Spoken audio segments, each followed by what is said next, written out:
Hey Browns fans! The Browns are gearing up for a big matchup against the New York Giants this week, looking to build momentum after securing their first win of the season. And the team has made a number of roster moves. Before we dive into today's exclusive news, be sure to hit that like button so you don't miss any updates on the Cleveland Browns. We have some exciting changes coming up in Week 3, so let's break it down. And one of the names that's getting some attention is Nathaniel Watson. If you're wondering why that name sounds familiar, it's because Watson, a rookie linebacker, was recently released by the team. But in a twist, the Browns just signed him back to the practice squad. Surprising, right?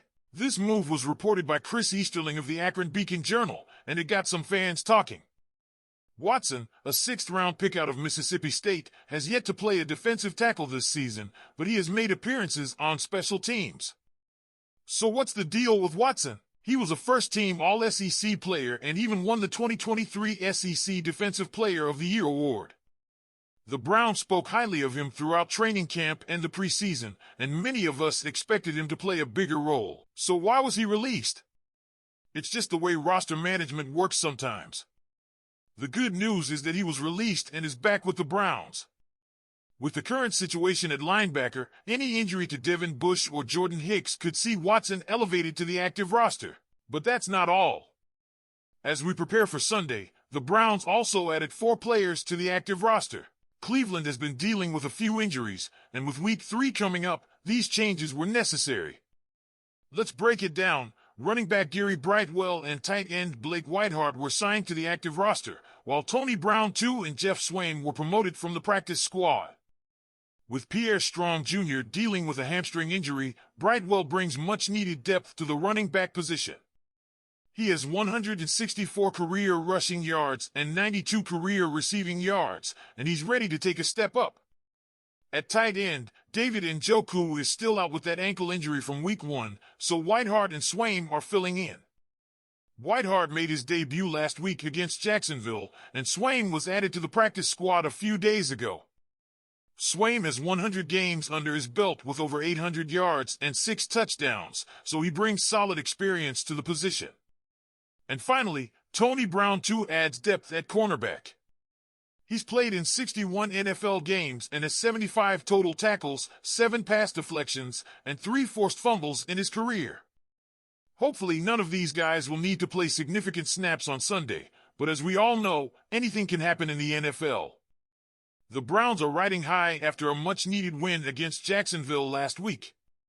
After a tough Week 1 against the Cowboys, it was great to see them bounce back and beat a Jaguars team that could have easily slipped away for a win.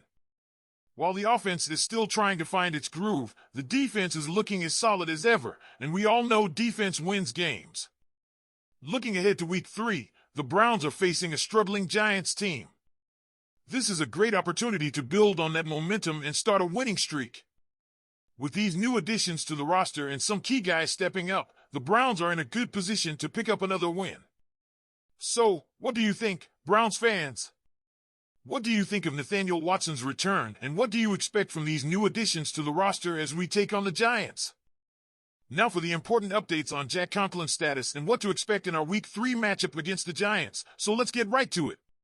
First things first, our Cleveland Browns picked up their first win of the season last week, defeating the Jacksonville Jaguars to improve to 1-1. It wasn't the cleanest performance offensively, but Deshaun Watson showed some progress, and our defense did what it does best, dominate. Now the real challenge is to keep that momentum going as we take on the 0-2 New York Giants this Sunday. But before we look ahead to Week 3, let's talk about the big news surrounding Jack Conklin. Unfortunately, the Browns have made it official. Conklin is out for Sunday's game due to a hamstring injury. Conklin practiced all week, but he was limited on Friday, and now it looks like he's had a setback. For those who don't remember, Conklin suffered a torn ACL and MCL last season, and it's been a long road back for him. While his rehab has gone well, it looks like he'll have to wait at least another week before making his 2024 debut. And that's a tough blow considering Conklin, when healthy, is one of the best tackles in the game. But hey, we've been through this before, and this team knows how to fight through adversity. The silver lining is that there is some hope on the other side of the line. Left tackle Jedrick Wills could see the field on Sunday, which would be a huge boost for the offensive line. With Wills potentially back, there's some optimism that the line will be stronger, but we'll definitely miss Conklin's presence against the Giants' defense. Now, speaking of the offense, it's no secret that Watson and the passing game have struggled to find their groove over the first 2 weeks. While Watson has shown flashes, especially as a runner, there's still work to be done to get this offense firing on all cylinders. One thing we could see more of this week?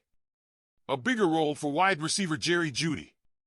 Pro Football Focus recently shared a stat that could indicate Jeudy is getting more targets on Sunday.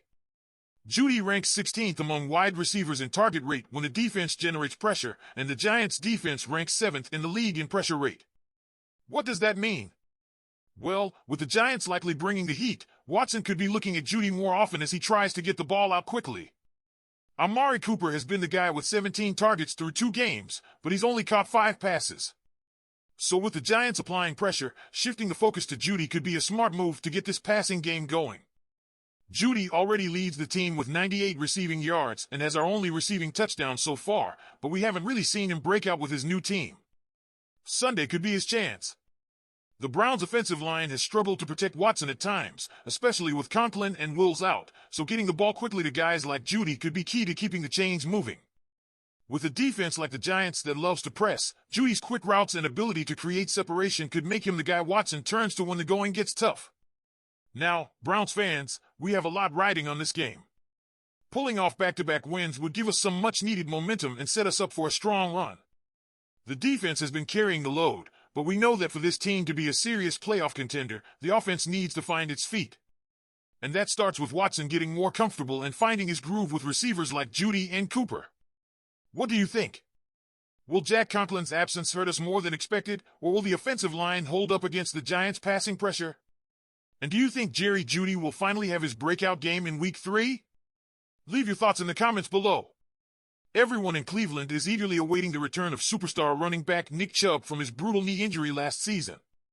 Chubb has been working hard, rehabbing hard, and while there's no official word yet on when he'll be back, midseason seems like the best bet. But even while he's out, Chubb is still making waves in the NFL. Baltimore Ravens running back Derrick Henry, one of the league's top prospects, just gave Chubb some high praise. When Henry was asked who would be the next running back to reach 10,000 career rushing yards, he didn't hesitate. He said, "Nick Chubb, for sure. He's a beast. He's a different breed." Coming from Henry, that's some high praise. Chubb definitely earned that accolade. In 77 games, he rushed for over 6,500 yards, 48 touchdowns, and added over 1,000 receiving yards. At 28 years old, Chubb has some work to do to reach the 10,000-yard mark, but if anyone can do it, it's him. He has the dedication, the work ethic, and now, the respect of his peers. Right now, Ezekiel Elliott and Joe Mixon are ahead of Chubb in active rushing yards, with Elliott closing in on 10,000. But when Chubb gets back on the field, you know he'll start to close that gap. So, Browns fans, what do you think? Can Chubb bounce back and reach the 10,000-yard mark? Will he prove Derrick Henry right? Let us know what you think in the comments below. And of course, don't forget to like and subscribe for all the latest updates on Nick Chubb and the Cleveland Browns. Go Browns!